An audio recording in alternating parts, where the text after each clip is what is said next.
नाजरीन इकराम अस्सलाम वालेकुम। बेस्ट फॉर ड्रामाज चैनल में खुश आमदीद। ड्रामा सीरियल तुम हो वजह एक रिवेंज और लव स्टोरी पर मबनी एक बेहतरीन ड्रामा है।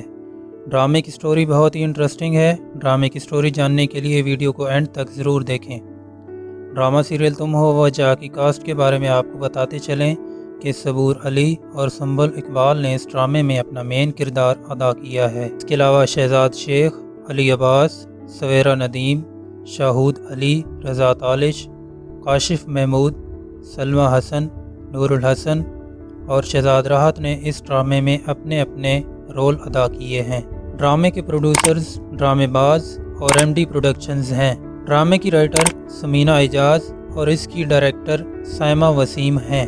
ड्रामे की स्टोरी बहुत ही इंटरेस्टिंग है क्योंकि ड्रामे में नौजवान लड़कों और नौजवान लड़कियों की हकीकी ज़िंदगी के बारे में बताया गया है। तुम हो वजह मंसूर अहमद, गफूर और मंसूर अहमद के छोटे भाई मुराद अहमद की फैमिलीज के गिर्द घूमता है। मंसूर अहमद की बीवी का नाम साहिबा है और उनकी दो बेटियां चंदा और सतारा और दो बेटे जैन और बाबर होते हैं। मुराद अहमद के बेटे का नाम दानिश होता है और गफूर साहब के बेटे का नाम शहाब है। ड्रामा की स्टोरी चंदा और शहाब की लव स्टोरी की गिर्द घूमती है। शुरू में आप देखेंगे कि मंसूर अहमद की फैमिली एक खुशगवार जिंदगी गुजार रही होती है। चंदा और शहाब एक दूसरे से बहुत मोहब्बत करते हैं, लेकिन इन दोनों के खानदान की आपस में दुश्मनी होती है, जिसकी वजह से दोनों छुप छुप कर एक दूसरे से मिलते जुलते और बातचीत करते हैं।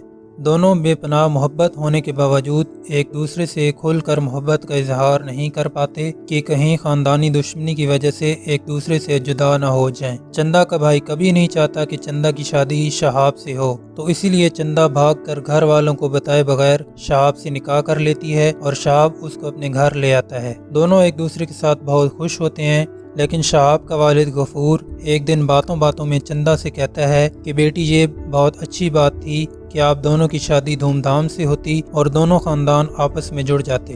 काश आप ये निकाह अपने वालिदैन की रजामंदी से करती। तो शहाब के वालिद की ये बात सुनकर चंदा को काफ़ी दुख होता है और वो शहाब को लेकर अपने घर पहुंच जाती है ताकि अपने घर वालों से माफ़ी मांग सके। उधर चंदा का भाई बाबर बाहर के लोगों की बातें सुनकर काफ़ी परेशान रहता है। जैसे ही चंदा घर दाखिल होती है तो वहां दाखिल होते ही बाबर की शहाब से शदीद लड़ाई हो जाती है और तल्ख कलामी भी हो जाती है। तो चंदा बाबर को कहती है कि इसको छोड़ो, शहाब से मेरा निकाह हो गया है। और इसकी ये बात सुनकर चंदा के वालिद को अटैक हो जाता है और वो उधर ही फौत हो जाता है। वालिद की वफात के बाद सब चंदा को बाप का कातिल समझने लग जाते हैं और सब उससे नफरत करने लग जाते हैं। इसके बाद आप देखेंगे कि चंदा और शहाब का ताल्लुक भी काफ़ी ख़राब होने लग जाएगा और आखिरकार तंग आकर शहाब चंदा को घर से निकाल देता है और चंदा वहां से नाराज़ होकर जब अपने घर आती है तो उसका भाई बाबर अपने बाप का कातिल समझकर उसको घर में दाखिल नहीं होने देता और गुस्से में आकर उसको कत्ल कर देता है। शहाब को जब इस बात का पता चलता है तो वो चंदा का बदला लेने के लिए बाबर के घर आता है और बाबर उस वक्त बहुत गुस्से में होता है और वो शहाब को भी कत्ल कर देता है।